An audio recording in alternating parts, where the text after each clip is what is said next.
This is Elizabeth from Humanity and Inclusion.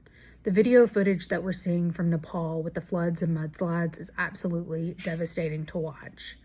Full communities, roads, buildings, bridges have been washed away. People have lost everything. Humanity and Inclusion's teams are on the ground right now responding.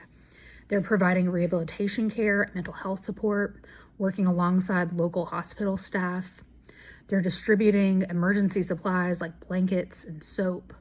And they're also distributing mobility aids like crutches and wheelchairs to people with injuries and disabilities. Humanity and Inclusion has been working in Nepal for 25 years.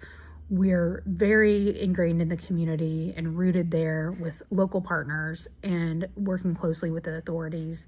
We really hope that if you can, you'll consider making a gift today to help fuel this emergency response. You can find us at hi-us.org. Thank you.